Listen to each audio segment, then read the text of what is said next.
particularly central and southern Scotland. And later on, we'll see more heavy showers threatening the far southwest. Again, temperatures well above average for the time of year, into the teens, the high teens across the south. Another mild day to come on Sunday. Again, the breeze picks up with a mixture of sunshine and showers.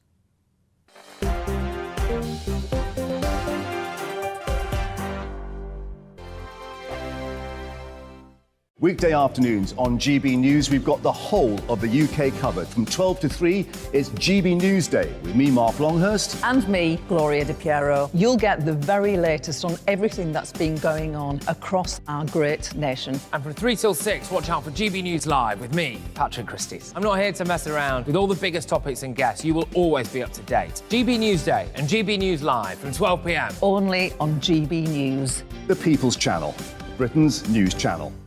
Hello there, it's Eamon Holmes here from Breakfast on GB News. We're not just on your television and your screens, you know. We're on DAB plus digital radio, so you can listen to your favourite shows on the move. If you've not yet listened to GB News Radio, it's very simple. We're on your radio player and TuneIn apps, on your smart speaker, phone or tablet, or online at gbnews.uk. Take us with you wherever you go. GB News Radio. You never have to miss a moment of the People's Channel.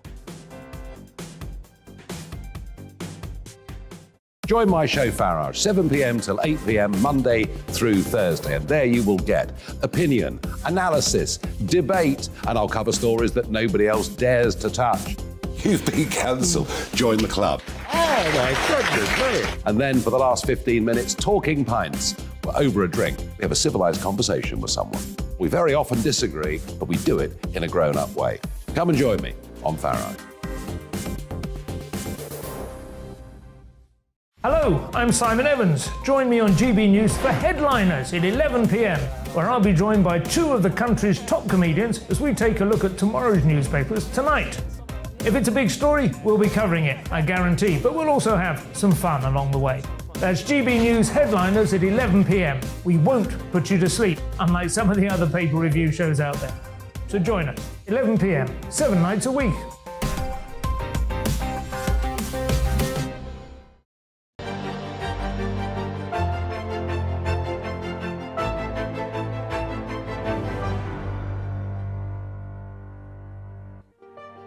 This is the People's Forum with me, Nigel Farage. We're here in Deal, in Kent, and Dover and Deal constituency. Why are we doing this? Because we've heard enough from all the media commentators, the members of Parliament, many who this week have behaved, in my view, like children, pollsters, experts. We're here in Deal to find out what real people think in the People's Forum. Before we get cracking, let's get the news with Polly Middlehurst.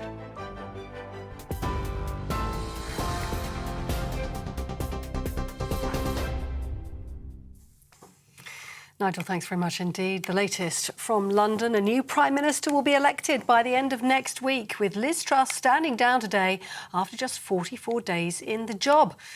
Announcing her resignation, the Prime Minister said earlier on today she's been unable to deliver on the mandate which she had been elected upon. She'll become the shortest-serving Prime Minister in British history when she leaves office. I recognise, though, given the situation, I cannot deliver the mandate on which I was elected by the Conservative Party.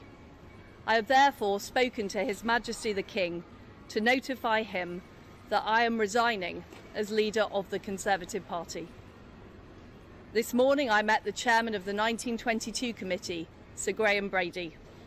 We've agreed that there will be a leadership election to be completed within the next week.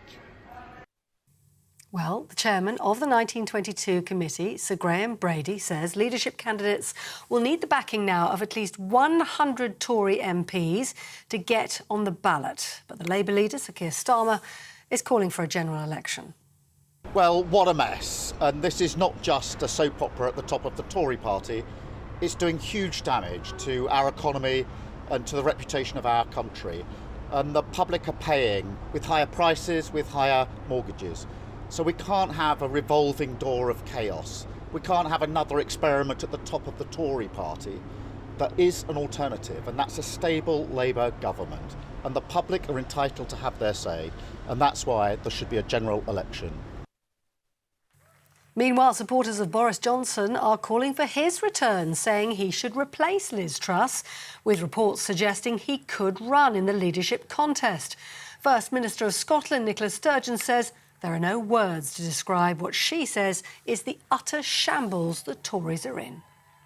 I don't see, firstly, how there is any possibility of this dysfunctional, broken Tory party uniting behind any alternative Prime Minister, as I said a moment ago, let alone one that would be in the public interest. But all of these names, I mean, Boris Johnson, it is ridiculous to suggest that a Prime Minister who just, 2 or 3 months ago, resigned in deep disgrace could come back and be Prime Minister again. And if that happens, all that does is prove beyond a shadow of a doubt of how utterly broken UK Westminster politics is. Well, in other news today, people working with children should be legally required to report cases of child sexual abuse or face prosecution themselves. That's one of the key findings of an independent 7-year inquiry. It says some institutions are failing to protect children and calls for a new child protection authority to be established in England and Wales. International news, and it's emerged a Russian fighter jet released a missile close to a British aircraft over the Black Sea last month. The Defence Secretary Ben Wallace told the House of Commons today the incident occurred in international airspace while an RAF surveillance aircraft was on patrol. He says Russia has blamed a technical malfunction. Thank you. You're up to date on TV, online and DAB Plus radio with GB News, the People's Channel, where now it's time to go to Nigel Farage and the People's Forum.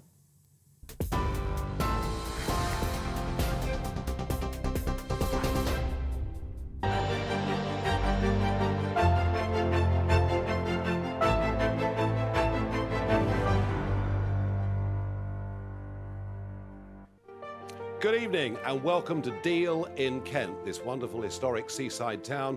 Why have we chosen here to have the first People's Forum? Well, I'll tell you why. We hear all this talk about the red wall. Well, what about the blue wall? Kent is the blue wall. There are 17 parliamentary constituencies, 16 of them are held by the Conservative Party. But are they held safely by the Conservative Party? Well, in 1997, Tony Blair won 8 of the seats in Kent. So Kent is an absolutely key county. If the Conservatives start to lose seats in Kent, they will win the election. Natalie Elphicke has a majority of 12,500. If she loses, there will be a majority Labour government. So we're better to come to test the temperature. We're better to come to find out what people really think. I have to say the last few days have been an absolute disgrace. The thought that career politicians put their interests above the interests of governing the country, I think has appalled many people. And frankly, the scenes in the lobby last night of shouting and pushing and barging, worse than a bunch of school kids, is what I conclude. And today, Liz Truss resigned after 44 days as Prime Minister, exactly the same tenure as Brian Clough at Leeds United all those years ago. It's a mess, but there will be a new Prime Minister in a week's time. We've had 4 Chancellors of the Exchequer in 4 months. We've had 3 Home Secretaries in 7 weeks. I mean, you literally couldn't make this up. And this from a party that won a whopping majority at the last election. Well, I'm pleased to say, and it must have been a very busy day for Conservative members of Parliament, but the Conservative Member of Parliament for Dover and Deal, Natalie Elphicke, joins me. She's in London. Unsurprisingly, she wanted to come and join you. But Natalie, I'm here with 110 of your constituents who are looking on, I think, in most cases, with virtually horror of what's been happening in government. This is your chance to tell your voters in this constituency why they should vote for the Conservative Party at the next election. Thanks, Nigel, and good evening, everyone. I'm sorry I can't be there in person. It has been a somewhat turbulent day in Westminster. I think we've ended the day after a very difficult period with the right result. It is a sad decision for Liz Truss, but I think she's made absolutely the right one in the interest of the country. We've now got to move on, choose a Prime Minister that can unite the parliamentary party, that can deliver on that 2019 manifesto, because in government we are doing some really important good things for the country. We have steered away through some difficult times, but we've got 2 years to deliver on what we said we would do for the British people, and that's what I want to do for us in Dover and Deal. In Dover and Deal, there are 3 key priorities that I'm really working hard on. Those are, of course, jobs and money. We've seen a situation in our area where we've had unemployment down, we've had wages up, and there are some really great economic opportunities that I want to see us push through. A key priority is better healthcare. We have a new hospital of a few years ago now at Buckland Hospital, a new diagnostic centre, one of the first in the country to deal with the COVID backlog. And we're fighting hard in Deal to get back those blood tests into Deal Hospital and transform the diagnostics capability there. And then turning to our borders. A key role that I have is to work to strengthen those borders. That's making sure that the French do more to stop those boats leaving in the first place, but also that we invest in the roads, the facilities, the Brexit, post-Brexit infrastructure to make a success of everything that we're doing. I'm confident that over this next period, we'll be able to move forward with our new Prime Minister and continue delivering for the people. Well, that's all well and good, and thank you. But you mentioned borders, you mentioned unity within the Conservative Party. It seems to me that the Remainer wing still hate the Brexiteer wing, that Jeremy Hunt being put in place is virtually a coup, a globalist Remainer coup. And the one person who I thought could solve the border crisis was Suella Braverman, who was actually prepared to say we should leave the ECHR so that we can deport people who come into this country illegally. Are you telling me that there's a figure out there that can unite the Conservative Party, can deal with the ECHR border issue? And if so, who is it and who are you going to back? Well, on borders, I think it's really important to remember that these boats are leaving from France, and that's where the problem starts. So it's absolutely vital that we do make sure that France do more to stop the boats leaving in the first place. We had a situation last year where 27 lives were lost in the English Channel, and yet President Macron did not agree to those joint patrols on the beaches and still has not agreed to either joint patrols or joint removals across the Channel. So I think it's absolutely vital that we're really clear about this small boats issue and we make sure that French do more to stop them leaving in the first place. In recent times, we have seen just over the last few months, Albania, a safe country, a NATO country, and an EU applicant country. Now, criminal gangs from Albania smuggling people in ever larger numbers. It's unacceptable. It's absolutely dreadful for our area, and we need to make sure that that is tackled. So strong borders is about a whole range of actions, and it's absolutely vital we get those done. I have actually had some very positive conversations over the last few days about the direction of travel with France, but it's not as far as I would like to see us going in terms of that Anglo-French work. And it's really important that gets pushed forward as we have the next Prime Minister. And that is an absolutely key area for us to be delivering on. Who is the next Prime Minister, Natalie? Who are you going to back to be the next Prime Minister, please? Your constituents would love to know. Well, we don't even know who the runners and riders are yet, do we, Nigel? I mean, the Prime Minister, hasn't left the building yet, and we don't know who's going to be standing. There's going to be a process. It's a very high bar. It's going to be a really short process, which I think is welcome after the very long process we had over the summer. So I think it's absolutely vital we have a Prime Minister we can unite behind, we can move forward, we can deliver on that excellent 2019 manifesto. We've been doing some fantastic things as a Conservative Party in Parliament. This week, we've been sorting out those dreadful sorts of actions we've seen with, Just Stop Oil and so on with the new Public Order Act. We brought in some tremendous support in terms of the energy support package. There's a strong message of delivery that we've been doing. We've got to get rid of the circus. We've got to get rid of the drama so we can really focus on showing what we're doing to deliver for the country. And of course, that I'm delivering Natalie, for our area in Dover and Deal. No, thank you. And And you said it, it's been a circus, and thank you for joining us and speaking to your constituents. Natalie Elphicke, thank you very much indeed. I will come back in the course of this hour to her comments about borders, but I want to ask you, the audience, particularly those of you that voted Conservative in the 2019 general election, have you lost faith in them, or can they regain it? Who feels they voted Conservative last time, but they're just not going to do so again? Let's get a microphone to the lady in the front row here, wearing the UKIP-coloured jacket. Please stand up. Yep. Give us your name, please. Sue, again. Sue. Hi. So, yes, I certainly voted Brexit, and because you said, and we could see, that we didn't want to present a divided front, we were going to do something finally about sovereignty in this nation. We care about our nation, we care about our borders, we care about our democratic system in this nation, and everybody up until this time was messing it about. Mrs. May was messing us up. She was playing with us. And so, but you said, let's not divide the vote. So we voted Conservative. I voted Conservative, but not again. So do you think I got that wrong in 2019? No, absolutely not. But they got rid of Boris, and Boris got rid of himself. And, you know, we tried the figurehead, and he got that. He got us so far. There's still Northern Ireland hanging on a thread, wondering what the hell's going to happen to them, you know, and the fisheries, and but all of these people, and I really don't think that the government cares tuppence about all the immigration people. Sue, you've lost faith with the Conservatives. Who thinks the Conservative Party is still the right party to vote for? Who's got some real faith and confidence? Gentleman at the back there.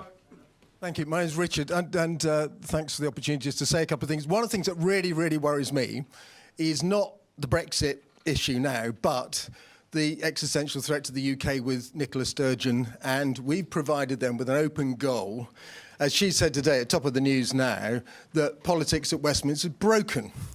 It's hard to disagree with her. Well, I kind of want to tease out something you said, because you said, well, also that the Conservative Party is dead, quote. You said that, and I wonder if you're aligning yourself too closely with Nicola Sturgeon. Let me finish. I think you might be playing into her playbook, and I'm being a bit mischievous, but... Yeah. If you say, as Anne Widdecombe took you to task as well the other night, and she said, look, Nigel, the SDP had a good go at a third party and trying to break away, it didn't work. Now, you've talked about potentially getting a gang together, which I respect, and I can see a potential for that. But is that plan not undermining the stability of the United Kingdom? No, hang on. I'm really sorry. Okay. The person that undermined the credibility of the United Kingdom was Boris Johnson, signing up to a deal that has separated Northern Ireland from the rest of the country. He did that, not me. That. Yeah. I mean... Sure. Last point. If it ain't broke, don't fix it. It needs it's broken. No. It's broken. It needs to be fixed. It's not necessarily dead. It could be revived. Indeed, it could even be resurrected under the right leader, and that would, I think, potentially protect the United Kingdom, Richard, rather than I love your optimism. Divisive third party. But there we go. I love your faith in the Conservative Party, and they've been around for 200 years, and they've done rather well over 200 years. But frankly, I think they've let us down again and again and again. They make manifesto promises they don't believe in, but they think we want to hear. And frankly, if this party is to go on being big state, high tax, ultra control, waging a war on small businesses, and I'll talk about that in a moment, then I can't see what the point of them is. They're Labour light. I cannot see the point of them. That is my view. Some other thoughts about the state of the Conservative Party, please. There's a gentleman here in the front row itching to speak. James, yes. James. You asked the question of the lady over there, did I get it wrong last time? Yeah. No, you didn't. But you'll be getting it wrong this time if you don't form something. Yeah. So, honorary president... Reform Party, get hold of Richard Tice, get out there, because the time is now. You Okay. can do this. Okay, all right. Well, thank you for making my life so easy sitting in this chair. It's very, very good of you. But I see the passion, and I know what you're saying. Look, first things first, this country needs a mainstream broadcast channel that actually allows views to be expressed, debates to happen without banning them. And I think, in terms of shaping whatever the opposition is going to be to the next Labour Party, because they're going to win, whatever happens, I think GB News is going to play a very, very important role in the national debate of this country. So I'm proud to be here and to be a part of it. But if Labour get in... Hang on. No. You will not be able to stop Labour winning the next election, I don't think. When it comes to replacing the Conservative Party, I can't do it on my own. I cannot do it on my own. You know, I was able with UKIP, the Brexit Party, on an issue that was a clear, identifiable issue, to do a heck of a lot myself. What we're talking about here is putting together a party to fight and try and win, if not this, the next general election. You've got an opportunity better than you've ever had. Well, I tell you something. In 2015, I won the 2014 European elections, the 2019 European elections. In 2015, I sweated blood for years, got 4 million votes and 1 seat, all right? If I'm expected to take on the entirety of the establishment under first past the post, I'm not going to win. But if there are some men and women out there with the same vision that I've got, of the need for a party that actually stands up for the country, that believes in the nation, that wants the individual to succeed, that wants the state to be smaller, no more lockdowns, lower taxes. They're the things that I believe in, and I think the silent majority in Britain believes in those things. If there are other people out there with that courage and vision, then we can put something together. But if you find the people for me, I'd be delighted. Right. We're going to take a break, and we're going to come back, and we're going to talk about local business and have the Conservatives been good for the economy and good for business in Deal. All of that in a couple of minutes.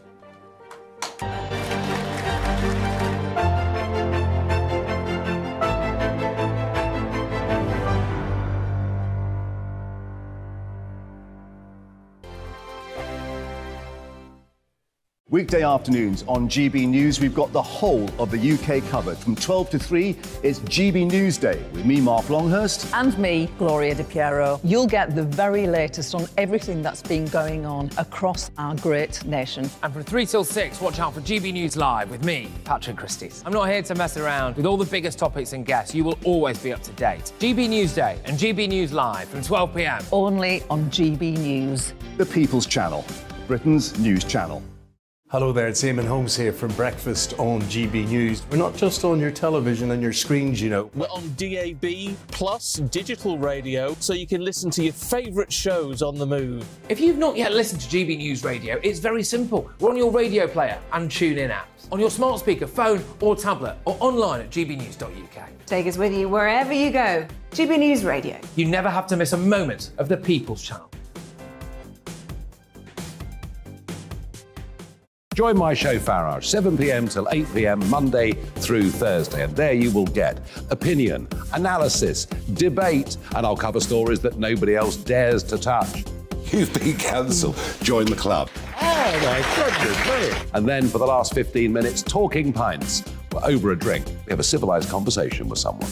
We very often disagree, but we do it in a grown-up way. Come and join me on Farage. Hello, I'm Simon Evans. Join me on GB News for Headliners at 11 p.m, where I'll be joined by 2 of the country's top comedians as we take a look at tomorrow's newspapers tonight. If it's a big story, we'll be covering it, I guarantee, but we'll also have some fun along the way.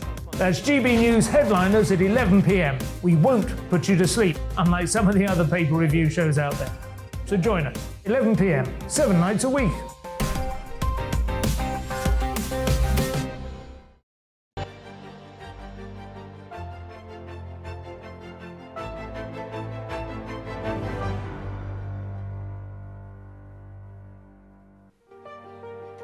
Welcome back to Deal in Kent. Welcome back to the People's Forum. We have an audience here who are engaged, I think is what I would say. And this is my sense of it, you know, that actually out in the country people really care because this stuff matters and it affects their lives.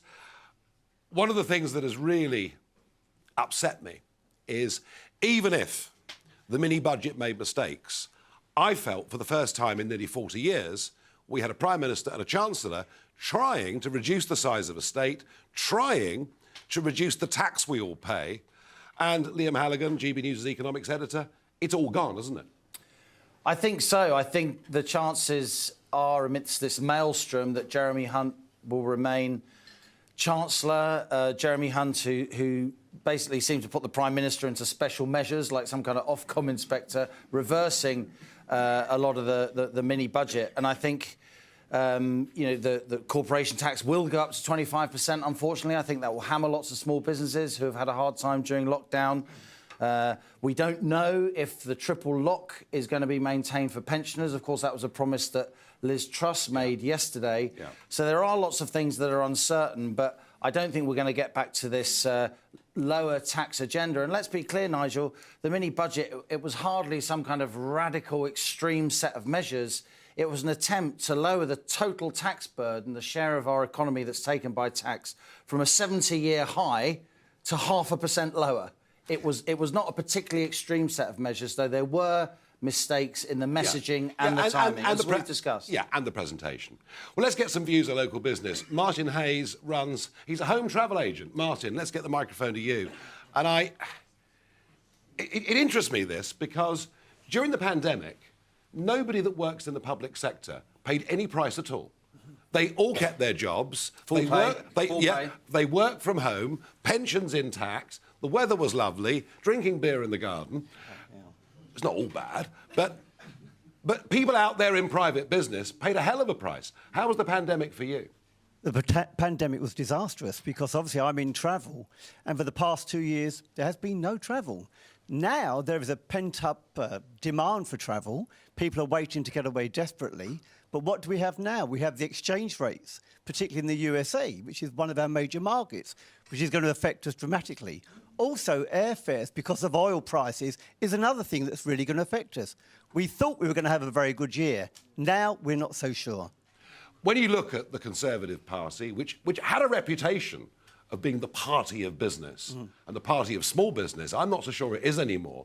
Would you fear a Labour government? Very much. Would you? Yes, I would. Why is that? Well, because I don't believe in a lot of their policies. I voted Conservative because I thought they were going to look after small businesses like myself. Have they? They've let us down. Yeah. They've let us down. Yeah. But I'm very scary and very wary of a Labour government coming in. OK, Martin, thank you very much indeed. This point, Liam, about small businesses. So you run a small business, you know, the local laundrette pays corporation tax. That tax is going up 30%. It's going from 19p in the pound to 25p in the pound, and that ain't going to be reversed. Company directors pay themselves in dividends. That tax is going up by 1.25%. Plus, we've got the IR35 rules, which make it very difficult for independent contractors. I felt what Hunt said last week, or earlier this week, was virtually a war against the self-employed. It was definitely anti-enterprise. Firstly, just to say how fantastic it is to be outside of the Westminster bubble on a night like today. talking to and hearing from the real people who make the UK economy tick, that create the wealth upon which everything else depends. Of course, lockdown was disastrous for so much of the private sector. Public sector folk, they got their full pay and they weren't paying off their trains to commute. They were saving lots of money and racking up their holiday entitlements and so on. Average private sector pay now is below average public sector pay, something that you very rarely hear. And of course, the people in the gig economy, the small contractors, people running businesses, trying to do the best for themselves and their families, not drawing benefits, they are being hammered by these measures. The IR35 is a disaster for the gig economy. It's counter to those small, self-employed, mom-and-pop enterprises that keep our economy moving, that count Nigel, for almost two-thirds of our employment, small and medium-sized enterprises. I mean, Martin was concerned about a Labour government, but frankly, under Keir Starmer, would their economic policies be any different? Well, I have to say, we can talk about Labour, but Labour have come up with a plan. Of course, it's not fully costed because it's easy to say what you want in opposition, but at least they're making noises about reforming business rates. For a lot of businesses, they have to pay a tax on the value of their physical assets, even if they rent their premises, but it's counter to them investing. It detracts from them investing and building up productivity and increasing their output, because they then have to pay a sort of permanent annual tax on all their machinery. So Labour are potentially scoring a little bit of a goal. I think the Tories need to be really careful. They've been complacent under the likes of Jeremy Corbyn and John McDonnell, but Rachel Reeves, the Shadow Chancellor, is not John McDonnell. A lot of business people would think that she's quite credible. And Keir Starmer is not Jeremy Corbyn. And he's not as scary as Jeremy Corbyn. It's a low bar. Yeah. You know, I still think in my bones that Keir Starmer is more Kinnock than Blair. I don't think Labour have found the kind of very charismatic politician with electricity who can really command a majority across middle England, as you have to do to win an election in this country. But there may be someone in the wings. The Tories certainly have to be very, very careful about a 1997 moment. We may feel in this room that they deserve it, but I don't think it's there yet. Well, Martin's point was he felt let down by the Conservatives. Going to go to Mark Wools. Mark, you know, your family have had businesses in Deal for 70 years. How's this government been? How's the pandemic been for you in business? Where is he? Yes, I feel like the businesses at the moment, it's like an apple. So the Tory party are having more than nibbles at it. They're having big bites at it. So we've got corporation tax going up. We've got VAT. We've got the rates. Everything's stacked against us at the moment. There'll be nothing left for us for the working. So we run the businesses for nothing in the end. We employ staff. We've been in Deal for 60 years. We've put money back into the town. How are we going to carry on doing that if they keep taking everything out of the business? What do you want to see from a Conservative government? We need to get our taxes down. Right. And then we can invest. I don't know what to invest next year. I don't know what the taxes are. They're changing it every other week. Yeah. You know, till we know what our taxes are going to be, we've got no leader telling us. We need a leader that tells us now. Well, we need a leader that stays there more than 44 days. That's right. I mean, we've done 60 years, not 44 days. Very good.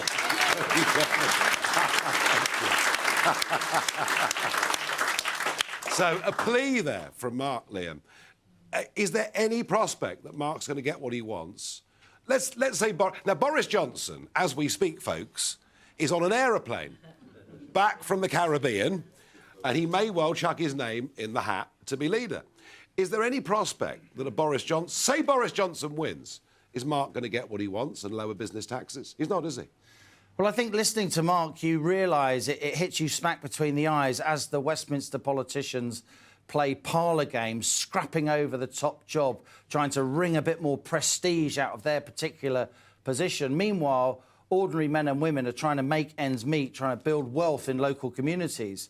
I don't think Boris Johnson is a particularly pro-business Conservative. Didn't he famously... And I don't even think that Jeremy Hunt is, even though he's run a business. But people who come from a big sort of corporate background, they don't understand the instincts and the struggles of the small and medium-sized businesses which basically drive the British economy forward. There's almost nobody sitting in Parliament that set up and run a small family business.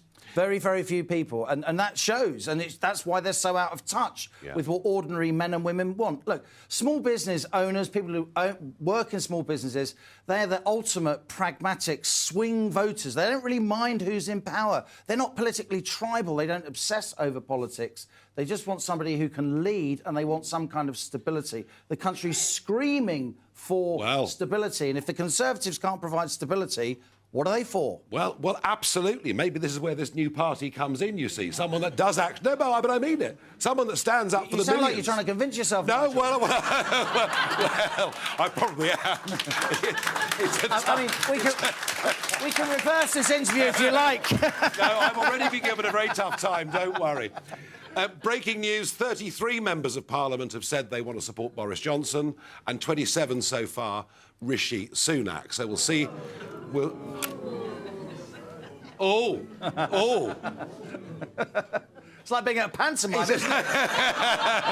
Behind you! Yeah. It's just that GB News, the tickets are cheaper, that's all. And how many? 10 for Penny Mordaunt, so that's where we are at the moment. Boris Johnson, so Rishi, clearly, how many of you think it would be right, I'll see your hands up on this job, would be right for Boris Johnson to resume the Prime Ministership? How many think that's a good idea? Not many. Very. That is now that. 2 or 3. Now that is fascinating. Yeah. That is I fascinating. expected more, I must say. That is fascinating. So basically, what the Deal audience are telling us is that Boris has blown it with the electorate. They want stability. They want someone who stands up for the little guy. And if Boris doesn't get it, it's going to be Rishi. And they don't like Rishi. So who do they want? So no, shut up, you. That was very interesting. Yeah. I was expecting a very different response. Any more thoughts? Anyone else in the audience want to chip in on business, taxes, the size of a state? Anybody else with some big thoughts? Gentleman here. Very well-dressed gentleman. Thank you. I came dressed for the occasion. I haven't lived in Deal very long. I've only lived in 2.5 years, but I've seen the Deal runs on small businesses. There's so many littered up the high street, all down around here. And I think if we don't get a government who supports the little guy, as you said, and they do support the government, and they support the rich and the wealthy. And the big businesses. Like Tesco and Sainsbury's. If they are the ones that get the tax cuts and not the people like us, little businesses are gone, and it's just the big corporations that run the entire market. I'm absolutely with you. And for those at home who don't know, Deal had a very tough time when the mines closed in the late 80s. A very, and I know this town quite well. And suddenly, from nothing, it's flourished. It's won High Street of the Year, I think, twice. Yeah. It's a great place to come and visit. It's a good day tripper place. I take your point, and it's very interesting. Martin said the Tories have let down small business. Yeah. I think Mark Walls is not feeling pretty happy with them either on tax. No. And I get that. But here's the question again. Would the Labour Party stand up for the small entrepreneur? I don't know. I've never lived in a Labour Party government in the world, so I wouldn't know. Wow. But as I've heard you say today, and I don't know whether or not, because I don't really keep up with you, and this is the first time I've really heard about your policies, but if you're willing to stick up for the little man, you're willing to give tax cuts to the poor and tax the rich more, I'm down to vote for you, because you definitely sound like someone I could stand for. I tell you what, I'm halfway there with you. The morning after the referendum, I stood on College Green and I said, this is a victory for the little people. Because that was how it felt to me. It was the little people, ordinary people, against the globalist establishment of, the Goldman Sachses and the Siemens Engineerings and all these people. Where I disagree with you is the proposal to cut income tax top rate was from 45p to 40. As Liam said, actually, in the overall scheme of things, in percentage was that terms, under Blair? Yeah. It was 40 under all the years of Blair, absolutely. And yet that's been rejected, and yet a wealthy businessman or woman now can go to Italy, can go to Portugal, can go to France and get a good tax deal. So I would argue that if we overtax high earners, we end up actually getting less money in the coffers. There's another point here, Nigel, to the young man's observation. You talked earlier about GB News giving a platform for views that many, many people hold, which aren't fashionable among the sort of mainstream broadcasting club, if you like. That also applies to business. Politicians, they love big business. They love getting cushy jobs with big business after they've left. And the lunches, the dinners, They love going to sort of firms in the city and sitting in offices, not knowing what's going on, but just drawing a nice wage. And also, most media broadcast outlets, they think business is the Confederation of British Industry. They think it is the City. They think it is Goldman Sachs. We're trying to champion small businesses here on GB News. We're trying to champion not what the CBI says, but what the British Chamber of Commerce says, the Federation of Small Businesses say, because in my view, they are, well, it's true, they're just economically far more significant, and they're much more people. There's far more votes among Britain's small businesses than among Britain's big businesses. Yeah. And big business, they like the regulation because it ties the small guys up in knots, so the small guys can't rival the big guys. And if you want to be pro-competition, if you want to be pro-enterprise, that doesn't mean you should be pro-big business all the time. In fact, sometimes it means you should be against big business and more for the smaller guys. Yeah. And I think I agree with that's a message we have to get across. Well, very well said there by Liam Halligan. GB News is the People's Channel, and we are going to champion men and women that actually want to get out there and set up their own businesses, because frankly, at the moment, nobody else is on their side. We're going to take a break. When I come back for the last section of this show, it is a free-for-all. Anybody here can ask me any question they want, make any comment they want. Keep it clean. Back in 2 minutes.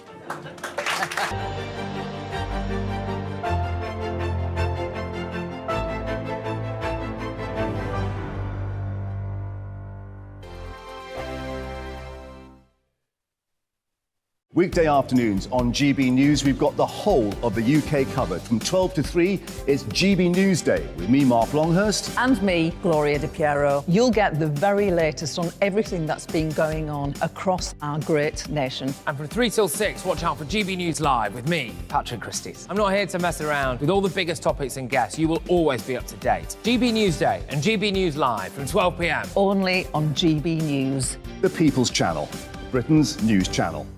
Hello there, it's Eamon Holmes here from Breakfast on GB News. We're not just on your television and your screens, you know. We're on DAB plus digital radio, so you can listen to your favourite shows on the move. If you've not yet listened to GB News Radio, it's very simple. We're on your radio player and tune-in apps, on your smart speaker, phone or tablet, or online at gbnews.uk. Take us with you wherever you go. GB News Radio. You never have to miss a moment of the People's Channel.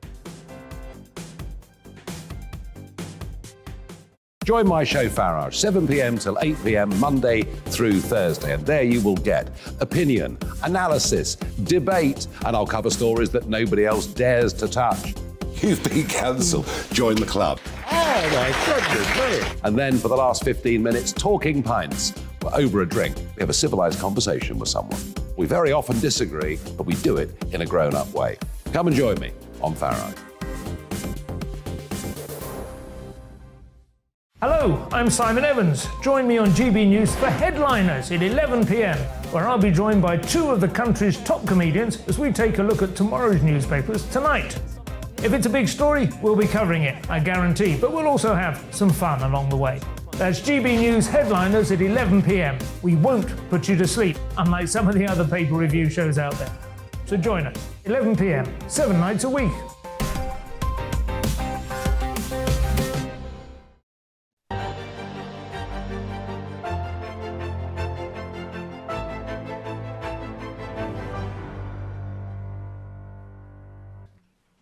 Welcome back to the People's Forum here in Deal. I want to pick up on some comments made by the local MP, Natalie Elphicke.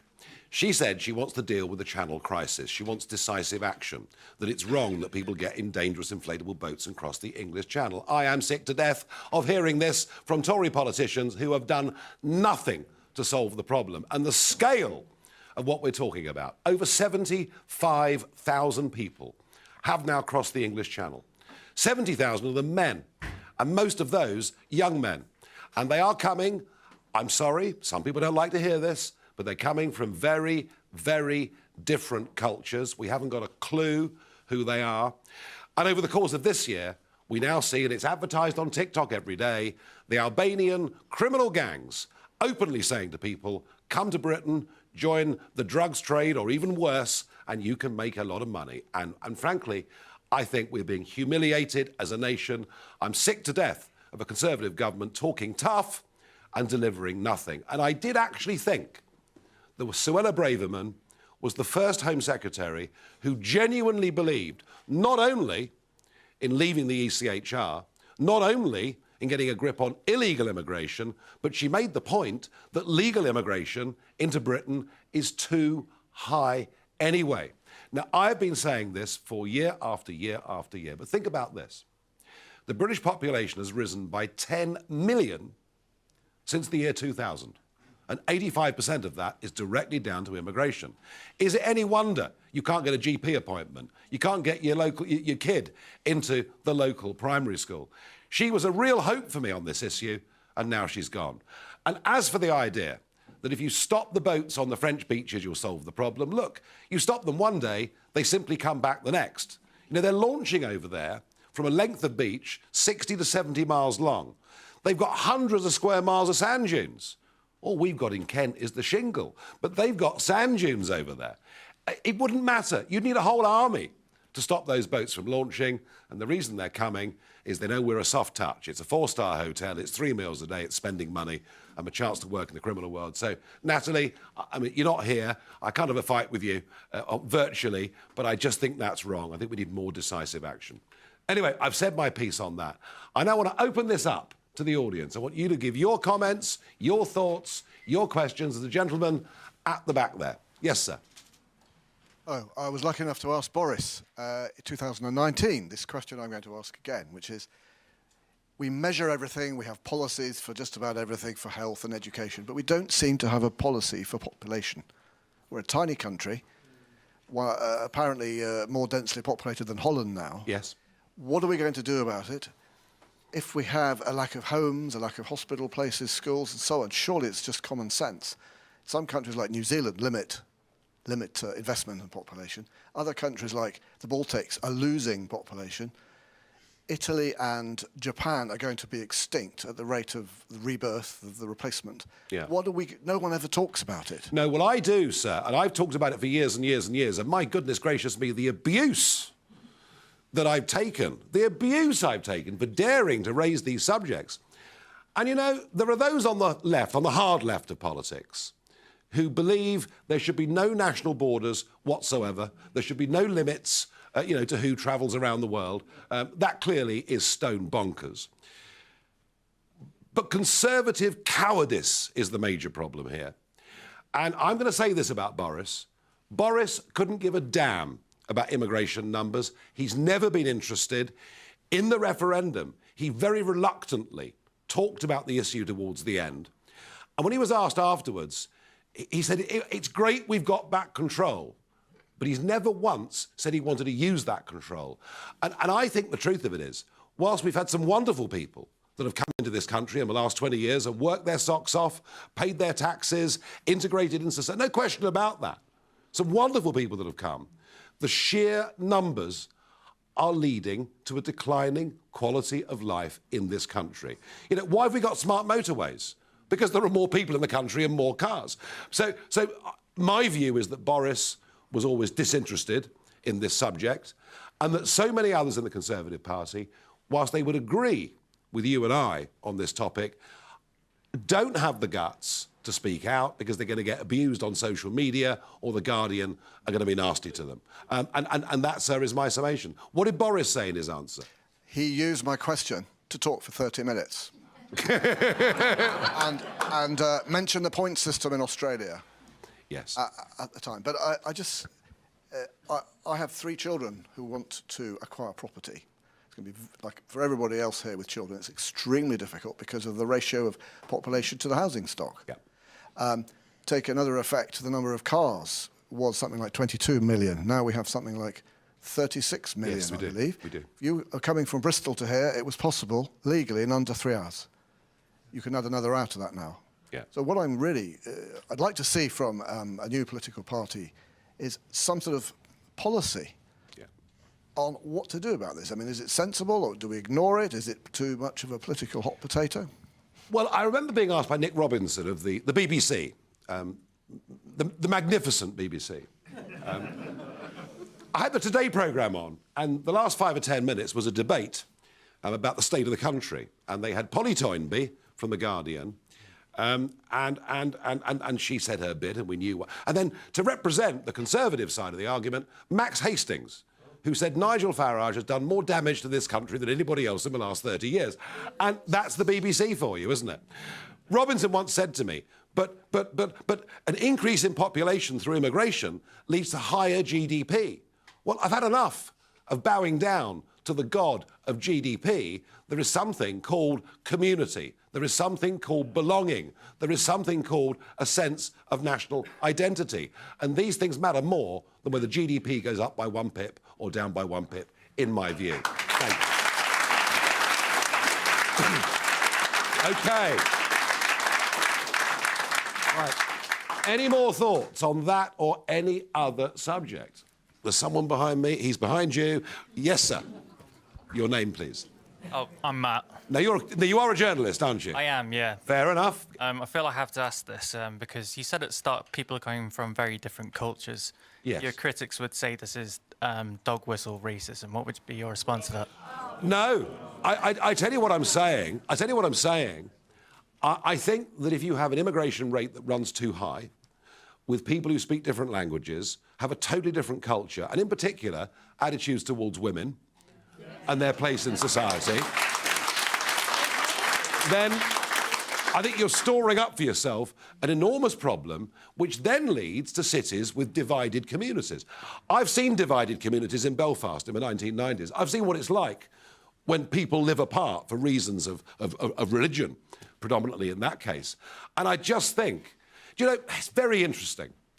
From Windrush right up to the year 2000, net migration to Britain, the question really that the gentleman was aiming at the back, net migration to Britain for that whole period ran at about 30,000 people a year. We had by far the best levels of integration, by far the best race relations of any country in Europe.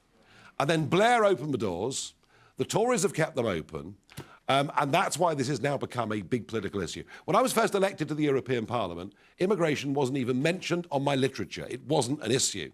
Now we have net migration running at 300,000 a year, illegal immigration running at God knows what. This is the idea that to do what 200 other countries in the world do, to limit who comes in, to choose who comes in, I was just in Australia.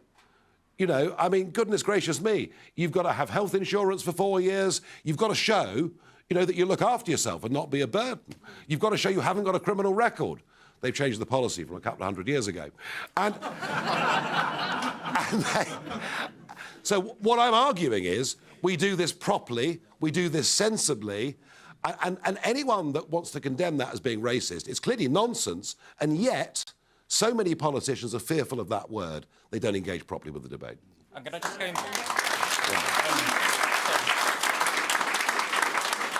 Just to go back in about the point about Australia and New Zealand. I mean, they're separated by thousands of miles of sea. Have you looked out there? But people can swim the channel. How many people can cross the channel in a few hours? More people have been into space than have swum the English Channel unaided. All right? Is the answer to that one. So migration is kicking off as a really, really big issue, and I can see that in this room, and I kind of thought that it would. We've got some hands up. There's a gentleman there. Yeah. Yes, sir. Hello there. For years, by the way, it's Al Murray from Thanet. Thanks for reminding me. We've been doing a crowd of us have been doing what we call a booze run for quite a few years. And we were over in France yesterday, and we were absolutely, all of us, totally surprised we didn't see any immigrants in Calais at all. We went to all the places you used to buy the booze from before we had all shut down.